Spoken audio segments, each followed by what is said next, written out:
আপনারা যারা CSC, ICT বা এই জাতীয় সাবজেক্টগুলোতে পড়াশোনা করছেন কিংবা পড়াশোনা সম্পন্ন করেছেন এবং যারা তাদের প্রোগ্রামিং স্কিল নিয়ে সেভাবে কনফিডেন্ট না, অর্থাৎ ফাঁকিবাজি করেছেন এবং এখনও করছেন, কিন্তু একটা ডিসেন্ট লাইফ লিড করতে চান, আপনার ভালো প্রোগ্রামিং জানা বন্ধুটার মতো বিদেশে খুব ভালো কোম্পানি না হোক, মধ্যম লেভেলের কোম্পানিগুলোতে নিজের ক্যারিয়ারটা বিল্ড করতে চান, এই ভিডিওটা তাদের জন্য। ইউনিভার্সিটিগুলোর একই সাবজেক্টে একই বেছে যেসব ছেলেমেয়েরা পড়াশোনা করে, এরা কিন্তু কম বেশি কাছাকাছি লেভেলের মেধাবী। আমি বলছি না ইসলামিক স্টাডিজে পড়া একটা শিক্ষার্থী আর হচ্ছে আপনার আইসিটি সিএসসিতে পড়ুয়া একটা শিক্ষার্থী মেধা লেভেল সমান। আমি বলছি ধরেন সিএসসিতে পড়ুয়া ওই একই ব্যাচে যারা পড়াশোনা করতেছে তাদের মেধা লেভেলটা মোটামুটি কাছাকাছি লেভেলের। এখন তাদের যে একাডেমিক পারফরমেন্স, এটা কিন্তু আসলে তাদের মেধার উপর ডিপেন্ড করে না, এটা ডিপেন্ড করে তাদের পরিশ্রমের উপর, তারা কতটা সময় ওখানে দিচ্ছে। যে যত বেশি সময় দেয় তার আসলে একাডেমিক পারফরমেন্সটা তত ভালো হয়। একটা ক্লাসের সবাই আসলে খুব উচ্চ মার্ক ইউসিজিপিএধারী হয় না, আবার ধরেন যে সবাইও আসলে নানা কারণে আপনার ভালো প্রবলেম সলভারও হয় না। এখন এই যারা ফাঁকিবাজ শ্রেণীর, যারা হচ্ছে আপনার সিএসসিআইটিতে বা এই জাতীয় সাবজেক্টগুলোতে পড়াশোনা করছে, কিন্তু ধরেন যে বা পড়াশোনা সম্পূর্ণ করে ফেলছে, যে কোনো কারণেই হোক সময় দিতে পারে নাই, যার কারণে তার প্রবলেম সলভিং স্কিলটা সেইভাবে ডেভেলপ করে নাই, তারা কি তাহলে ক্যারিয়ারে ভালো কিছু করতে পারবে না? আমার কাছে আসলে সেরকম কিছু মনে হয় না। আমার কাছে যেটা মনে হয় আসলে আপনার ক্যারিয়ার জিনিসটা না একটা সার্টেন শিক্ষাগত যোগ্যতার পরে সেটা অনেকটাই ডিপেন্ড করে আপনার প্ল্যানের উপরে। আমাদের দেশের ছেলেমেয়েরা না আপনার পিছিয়ে পড়ার মেইন কারণ কিন্তু মেধা বা স্কিল না, মেইন কারণ হচ্ছে তাদের প্ল্যান। ভিডিওটা কন্টিনিউ করার আগে আমি নিজের পরিচয়টা একটু দিয়ে নেই। আমার নাম রাজীব। আমি 2013 সালে সফটওয়্যার ইঞ্জিনিয়ার হিসেবে আমার ক্যারিয়ার শুরু করি বাংলাদেশে। অ্যারাউন্ড 5 বছর আমি সেখানে কাজ করি, দেন আমি জাপানে আসি। জাপানে বেশ কিছু বড় কোম্পানি যেমন সনি, রাকতেন, মার্কারি, বিটফ্লায়ার, এগুলোতে আমি বিভিন্ন সময়ে বিভিন্ন ধরনের রোল প্লে করি। সফটওয়্যার ইঞ্জিনিয়ার, কখনো প্রজেক্ট ম্যানেজার, কখনো টেকনিক্যাল লিড। এবং এখন আমি মানি ফরওয়ার্ড জাপানে টেকনিক্যাল প্রজেক্ট ম্যানেজার হিসেবে কাজ করছি। বিদেশি কোম্পানিগুলো যখন বাংলাদেশ থেকে সফটওয়্যার ইঞ্জিনিয়ার হায়ার করে, তখন সেটা যেই দেশের কোম্পানি হোক না কেন, তাদের যে হায়ারিং প্রসেস সেটা মোরলেস আসলে সেম। বেশ কয়েকটা রাউন্ড থাকে, অ্যাটলিস্ট 3 থেকে 4টা টেকনিক্যাল রাউন্ড থাকে, এবং টেকনিক্যাল রাউন্ডের মধ্যে মিনিমাম 2টা প্রবলেম সলভিং রাউন্ড থাকে। তো আসলে আমি যে ধরনের স্টুডেন্টদের কথা এখানে বলতেছি, যারা আসলে ফাঁকিবাজ বা যারা তাদের প্রবলেম সলভিং স্কিলটা ওইভাবে ডেভেলপ করতে পারে নাই, তারা কিন্তু আসলে এই জায়গাতে মার খেয়ে যায়। তারা দেখা যায় যারা এক্সপিরিয়েন্স ডেভেলপার, তারা দেখা যায় ডেভেলপমেন্ট ওকে, বাট ওই যে রিক্রুটিংয়ের সময় এই প্রবলেম সলভিং রাউন্ডগুলোতে তারা আসলে খুব একটা সুবিধা করতে পারে না। এবং প্রবলেম সলভিংয়ের অ্যাটলিস্ট একটা রাউন্ড যেহেতু লাইভ হয়, সেহেতু আসলে মানে ওখানে আপনি চ্যাট জিপিটি বা এই জাতীয় কোনো অ্যাপ্লিকেশন ইউজ করে যে কোনো কিছু করবেন, সেই সুযোগটা আসলে আর থাকে না। যার কারণে আসলে এই অপশনটা আপনারা যারা আসলে প্রবলেম সলভিং করেন নাই, প্র্যাকটিস নাই, তাদের জন্য আসলে এই সুযোগটা আর থাকলো না। তাহলে এই যে যারা ফাঁকিবাজ, প্রবলেম সলভিং স্কিলে সেভাবে ভালো না, সময় দিতে পারে নাই তাই ভালো না, কিন্তু বিদেশে ক্যারিয়ারটা বিল্ড করতে চায়, তাদের জন্য আসলে কি উপায়? তাদের জন্য একটা উপায় আছে, সেটা হচ্ছে জাপান। জাপানের আইটি ইন্ডাস্ট্রিটা সম্পর্কে আসলে আগে একটু আমরা জেনে নিই, তাহলে বিষয়টা বুঝতে এবং বলতে সুবিধা হবে। জাপানের আইটি ইন্ডাস্ট্রিটা স্টিল গ্রোয়িং। জাপানে আপনার বিভিন্ন ক্যাটাগরির কোম্পানি আছে। তো যেসব কোম্পানিগুলো আপনার আমি বলছি এ ক্লাস বা এ লেভেলের, এইসব কোম্পানির সংখ্যা আসলে খুবই কম, একেবারে কম। আমি হাতে গুনে বলতে পারবো যে কয়টা কোম্পানি। তো এই এ লেভেলের যে কোম্পানিগুলো, এরা সাধারণত এদের গ্লোবাল এনভায়রনমেন্ট হয়, এরা সাধারণত বিভিন্ন দেশ থেকে এমপ্লয়ি হায়ার করে, ডেভেলপার হায়ার করে, এবং তাদের হায়ারিং প্রসেসটা ওই যে আমি একটু আগে বললাম যে আপনার বেশ কয়েকটা রাউন্ডের থ্রুতে যায়, তো এরা ওইভাবেই হায়ার করে। এবং এদের এনভায়রনমেন্ট গ্লোবাল, এদের ল্যাঙ্গুয়েজ ব্যারিয়ার নাই, মানে আপনি যদি ইংলিশ ভালো জানেন ফাইন, আপনি ইংলিশ দিয়েই এইসব কোম্পানিগুলোতে জব করতে পারবেন। কিন্তু আনফর্চুনেটলি যেহেতু আসলে ওই যে বললাম আপনার ওই প্রবলেম সলভিংয়ের থ্রুতে যাওয়া লাগবে, তাই আসলে হয়তো এই কোম্পানিগুলো আপনার জন্য সুইটেবল না। তবে জাপানে হচ্ছে এই যে টপ লেভেলের এই এ লেভেলের কোম্পানিগুলো ছাড়াও আপনার হিউজ একটা মার্কেট আছে। আমি তো বললাম এ লেভেলের কোম্পানি খুবই কম, আমি যদি হাতে গুনি এটা 10 থেকে 15টা হবে, এর বেশি আসলে হবে না। কিন্তু মিড লেভেলের যে কোম্পানিগুলা, যারা হচ্ছে বি সি ডি ক্যাটাগরির, এইসব কোম্পানির সংখ্যা আসলে অনেক অনেক হিউজ। তবে এটা ভাবার কোনো কারণ নাই যে এদের বোধহয় ফ্যাসিলিটিস খারাপ বা স্যালারি খারাপ, না, বিষয়টা আসলে এরকম না। এখানে আসলে সব কিছুই একটা স্ট্যান্ডার্ড আছে, সো এইটাও আসলে বেশ স্ট্যান্ডার্ড। তবে এই কোম্পানিগুলোর এনভায়রনমেন্ট গ্লোবাল না, এইসব কোম্পানিগুলো আপনার জাপানিজ এনভায়রনমেন্ট। দ্যাট মিনস হচ্ছে তাদের যে কমিউনিকেশনটা হয়, তাদের যে ডেভেলপাররা আপনার কমিউনিকেট করে, এটা জাপানিজে হয়, এবং তাদের রিকোয়ারমেন্টসই থাকে যে ইঞ্জিনিয়ার জাপানিজ জানা হতে হবে। এবং এই জাপানিজ জানা যে মার্কেটটা, যে অপরচুনিটিটা, এটা গ্লোবাল মার্কেটের তুলনায় আপনার মিনিমাম 50 গুণ বড়, ইস মিনিমাম। আচ্ছা, তাহলে বিষয়টা কি দাঁড়াইলো যে জাপানিজ মার্কেটে এই যে বড় মার্কেটটা, সেই মার্কেটটার জন্য আপনার জাপানিজ স্কিলটা জানা খুব ইম্পর্ট্যান্ট। যাদের জাপানিজ ল্যাঙ্গুয়েজটা যারা জানবে, তারা এই মার্কেটে আসলে ইজিলি এন্ট্রি করতে পারবে। আরেকটা কথা, জাপানিজ আসলে আইটি কোম্পানিগুলো ওই যে প্রথমে বলছি গ্রোয়িং, এরা আসলে খুব আহামরি লেভেলের কাজ করে না, এরা খুব সহজে নিজেদেরকে পরিবর্তন করতে চায় না। দেখা যায় খুব পুরনো টেকনোলজিতে এরা দিনের পর দিন পড়ে থাকে, এদেরকে আপডেট করানো খুব ডিফিকাল্ট। সো এরা আসলে এই যে আপনার মিড রেঞ্জের কোম্পানিগুলোর আমি কথা বললাম, এরা কিন্তু আসলে সেইভাবে মেধা খোঁজে না, এরা খোঁজে যে ল্যাঙ্গুয়েজ স্কিল ডেভেলপার, যারা ল্যাঙ্গুয়েজে ভালো, কথা বলতে পারলেই হইল, এই ধরনের ডেভেলপার খোঁজে। এখন তাহলে আপনাদের যাদের প্রোগ্রামিং স্কিলটা ওই যে বললাম আপনার কি বলে প্রবলেম সলভিং যে রাউন্ডগুলা, মানে গ্লোবাল কোম্পানির জন্য আসলে আপনারা যেহেতু ওটার জন্য পারফেক্ট না, সুইটেবল না, সেটা হচ্ছে এই কোম্পানিগুলো আপনারা চুজ করতে পারেন। তাহলে এই কোম্পানিগুলো যদি আপনারা চুজ করেন, তাহলে আপনাদেরকে কি করতে হবে? প্রথম কথা হচ্ছে আপনাদেরকে জাপানে আসতে হবে। দ্বিতীয় কথা হচ্ছে আসলে আপনাদেরকে জাপানিজ ল্যাঙ্গুয়েজটা জানতে হবে।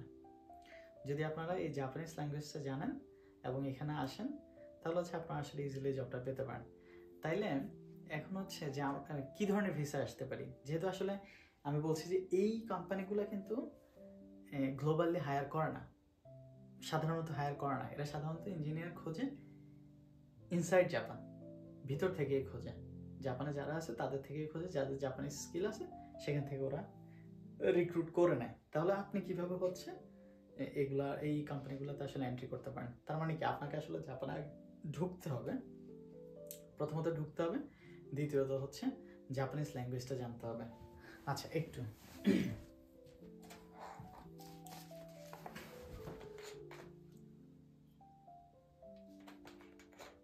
সরি, যেটা বলছিলাম আপনার, তাহলে আমরা জানলাম, আমরা বুঝলাম যে আমার এই চান্সেসটা নিতে হইলে আমাকে প্রথমত জাপানিজ স্কিলড হইতে হবে, দ্বিতীয়ত আমাকে জাপানে আসতে হবে। তাহলে আপনি আসলে জাপানে কিভাবে আসতে পারেন? হ্যাঁ, জাপানিজ ল্যাঙ্গুয়েজটা আপনি যে কোনো জায়গা থেকে শিখতে পারেন, দ্যাট ইজ ওকে, ইভেন আপনি নিজেও শিখতে পারেন। কিন্তু জাপানে কিভাবে আসবেন? হ্যাঁ, জাপানে আসার হচ্ছে আপনাদের মতো যারা আছেন তাদের জন্য একটা ভিসা স্টিল আছে, সেটা হচ্ছে student visa, language school student visa. এটা আমার কাছে মনে হয় যে এটা আসলে একটা গোল্ডেন অপরচুনিটি আপনাদের মতো যারা আছেন তাদের জন্য। কেন বলছি গোল্ডেন অপরচুনিটি, কারণ হচ্ছে এই ভিসাটার জন্য এখন পর্যন্ত আপনার শুধুমাত্র বেসিক ল্যাঙ্গুয়েজ স্কিল ছাড়া আর কোনো কিছুর দরকার পড়ে না। মানে সেইভাবে আর অন্য কোনো স্কিল, যেমন আপনার হচ্ছে অমুক লেভেলের এডুকেশন লাগবে বা হচ্ছে এই ধরনের স্কিল লাগবে, এই ধরনের কোনো ধরনের লিমিটেশনস নাই। শুধু যদি আপনি basic Japanese language, that means হচ্ছে N5 মানে হচ্ছে এটা জাপানিজ ল্যাঙ্গুয়েজের বিভিন্ন ধরনের লেভেল থাকে, N5, N4, N3, N2, N1। So আপনি যদি N5টা কমপ্লিট করেন, দেন হচ্ছে এখানকার জাপানিজ কোনো স্কুলে অ্যাডমিশন নেন, ওরাই আপনার ভিসা স্পন্সর করবে, আপনি ল্যাঙ্গুয়েজ স্টুডেন্ট হিসেবে এখানে আসবেন, দেন হচ্ছে আপনি ল্যাঙ্গুয়েজটা কমপ্লিট করতে পারবেন। এখন কথা হচ্ছে, আপনি চিন্তা করতে পারেন যে আরে ভাই, আমি গ্র্যাজুয়েশন করলাম, গ্র্যাজুয়েশন করে 4 বছর ধরে আমি 4 বছর 5 বছর ধরে গ্র্যাজুয়েশন করলাম, করার পরে এখন আমি করব জব। আপনি বলতেছেন আমি ল্যাঙ্গুয়েজ শিখবো, ল্যাঙ্গুয়েজ শিখে হচ্ছে ওইখানে যাব, তো এটা কিছু হইলো? আমি আবার 2 বছর যাই ওইখানে পড়াশোনা করব, দেন আমি চাকরি বাকরি করবো, এটা তো আসলে মানে কি, এটা কিছু হইলো না? এখানে একটা কাহিনী আছে। আমি আপনাকে হচ্ছে যদি দুইটা জিনিসের পার্থক্য বুঝি, তাহলে আপনি বুঝতে পারবেন বিষয়টা। সেটা হচ্ছে যে আপনার ধরেন আপনি আজকে গ্রাজুয়েশন করলেন, হ্যাঁ, যেহেতু হচ্ছে দেখেন মানে রিয়েলিটি চিন্তা করতে হবে, যেহেতু হচ্ছে আপনার আসলে প্রবলেম সলভিং স্কিলটা ভালো না। সাধারণত আমরা যেটা দেখে আসছি, একটা ব্যাচের যে কয়টা স্টুডেন্ট দেখা যায় 6টা 7টা বা 10টা স্টুডেন্ট মোটামুটি প্রবলেম সলভিংয়ে ভালো হয়, তারা দেখা যায় 4-2 বা লাস্ট সেশনের দিকেই জবটব অ্যাপ্লাই করে, এবং দেখা যায় উইথিন 2-3 মান্থ বা ম্যাক্স 4 মান্থ বা 6 মান্থের মধ্যে ওদের আসলে জবটব হয়ে যায়, কোথাও না কোথাও একটা মোটামুটি স্যালারির একটা ভালো জব হয়ে যায়। কিন্তু যারা আসলে প্রবলেম সলভিংয়ে ভালো থাকে না, তারা আসলে একটা হিউজ টাইম চলে যায়। তারা দেখা যায় অনেকে ট্রাই করে নতুন করে প্রবলেম সলভিং করার, তারপর হচ্ছে আরও বিভিন্ন দেখা যায় কিছু জিনিস স্যাক্রিফাইস করে, যেমন ধরেন কেউ কিউএতে জয়েন করে, কেউ হচ্ছে আপনার ওয়েব ডেভেলপমেন্টে চলে যায়, হয়তো প্ল্যান থাকে একটু ভালো কিছু করার। তো দেখা যায় যে আসলে তারা এই যে 6 মাস, অনেকের ক্ষেত্রে দেখা যায় 6 মাস, 1 বছর, 1.5 বছর, ইভেন 2 বছর পর্যন্ত চলে যায়, তারপরে দেখা যায় কোনো রকমের একটা চাকরি বাকরি পায়।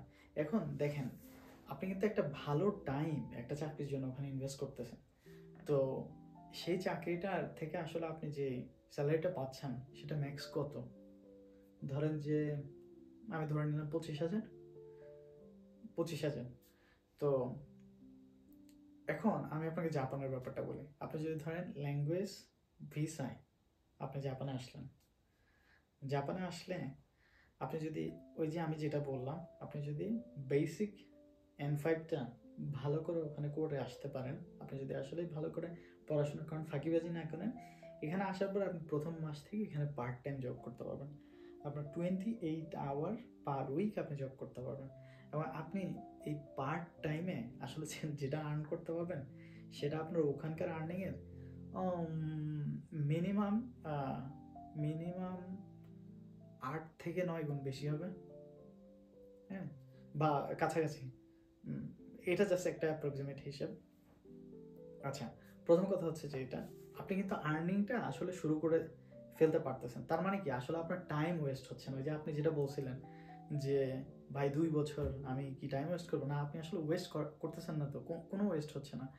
আপনি ওইখানে যে টাকা স্যালারি পাচ্ছেন এখানে তার থেকে বেশি পাচ্ছেন, প্লাস আপনি কি করতেছেন, আপনি একটা অ্যাসেট বিল্ড করতেছেন, আপনি আপনার ক্যারিয়ারটাকে বিল্ড করতেছেন। আপনি আসলেন, এসে হচ্ছে পার্ট টাইম জব শুরু করছেন, আপনি আপনার যে এক্সপেন্সেস সেটা বিয়ার করতে পারতেছেন, প্লাস হচ্ছে আপনার ফ্যামিলিকেও আপনি কিছুটা সাপোর্ট দিতে পারছেন, আপনি সাপোর্টটা দিতে পারতেছেন। এবং এট দ্য মিন টাইম আপনি যখন আপনার কোর্সটা অ্যারাউন্ড 6 মাস বা 1 বছরের মতো হয়ে যাবে এখানে, আপনি কিন্তু তখন জাপানিসে মোটামুটি একটা লেভেলে চলে আসবেন। তখন থেকেই কিন্তু আপনি আসলে অ্যাপ্লাই করা শুরু করতে পারেন জাপানিস ওই কোম্পানিগুলোতে। আমি যে হিউজ লেভেলের যে কোম্পানিগুলোর কথা বললাম, আপনি যদি ওইগুলোতে তখন অ্যাপ্লাই করা শুরু করেন, আপনি দেখবেন যে আপনার কোর্স কমপ্লিট হইতে হইতে সাধারণত জাপানে আসলে একটা জব পেতে, এখানে জব আছে হিউজ, বাট এই যে প্রসেস ইন্টারভিউ এগুলোর কারণে না একটা সময় লাগে। তো ধরে নেন এটা 3-4 মাস 6 মাস পর্যন্ত হইতে পারে, যেহেতু আপনি প্রথম অ্যাপ্লাই দিবেন, বেশ কয়েকটা ইন্টারভিউ করবেন, আপনার এই এনভায়রনমেন্টগুলো বোঝা লাগবে, কী ধরনের কোয়েশ্চেন করে সেগুলো বোঝা লাগবে, সেগুলোর উপর একটা প্রিপারেশন নিতে হবে। তো আপনার একটা সময় লাগবে। তো আপনি ওই কোর্স করাকালীন সময়ে আপনি পার্ট টাইম করতেছেন, প্লাস হচ্ছে আপনার জবের প্রিপারেশন নিচ্ছেন, দেখতে দেখতে না আপনার সময়টা চলে যাবে। এবং যখন আপনি কাছাকাছি টাইমে চলে আসবেন 1-1.5 বছরের ভিতরে না, আমি মোটামুটি আপনাকে গ্যারান্টি দিব, আপনি স্কিলড হলে এবং আপনার জাপানিজ ল্যাঙ্গুয়েজটা আপনি ভালো করে জানলে আপনি অনেক ভালো জব পাবেন। এখন দেখেন 2 বছর আপনি ইনভেস্ট করলেন এখানে ল্যাঙ্গুয়েজের জন্য, যে 2 বছর ইনভেস্ট করলেন সেই 2 বছরে আপনার একটা একদম সেটেলড একটা কি বলে এটাকে নিরাপদ ক্যারিয়ার আপনি কিন্তু দাঁড় করাই ফেলেন। বাংলাদেশের ক্ষেত্রে তো এটা নিরাপদ ছিল না, আপনি জানেনও না আসলে আপনি কি করবেন। আপনার চাকরিগুলো তো আসলে আপনার 100% নিরাপদ না, মানে আজকে আছে কালকে নাই এই টাইপের। কিন্তু এখানে তো আপনি বিল্ড করে ফেলেন। ওই যে আপনার যে ফ্রেন্ডটা তখন ওই যে প্রথম দিকের যে ভালো প্রোগ্রামার, সে যেখানে জয়েন করছিল, আপনি তখন ওই সময় যায় খোঁজ নিয়ে দেখবেন যে আসলে ক্যারিয়ারে আপনি আসলে অনেক দূর আগায় গেছেন তার থেকে, বা আপনার ব্যাচের যারা ছিল তাদের থেকে আসলে অনেক দূর আগায় গেছেন। তো এই কারণে আমি ওই যে প্রথমে বলছিলাম যে আমাদের দেশের ছেলেমেয়েরা না মেধা বা স্কিলের কারণে আসলে পিছিয়ে পড়ে না, পিছিয়ে পড়ে হচ্ছে প্ল্যানের কারণে।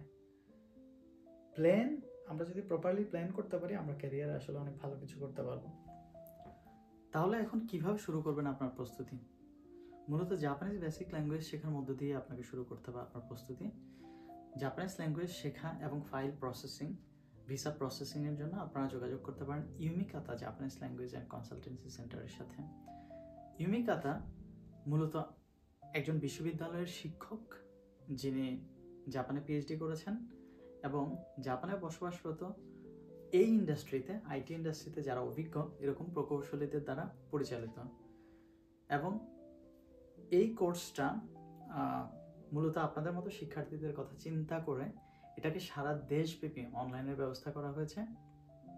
আপনারা যে যেখানে আছেন, হলে থাকেন, বাসায় থাকেন, যে যেখানেই থাকেন, সেখান থেকে এই কোর্সটা করতে পারবেন। এতে আসলে আপনারা আপনাদের অর্থ এবং সময়ের অপচয় রোধ করতে পারবেন। নিয়মিত যে অ্যাক্টিভিটিস আছে এটার পাশাপাশি এটা করতে পারবেন।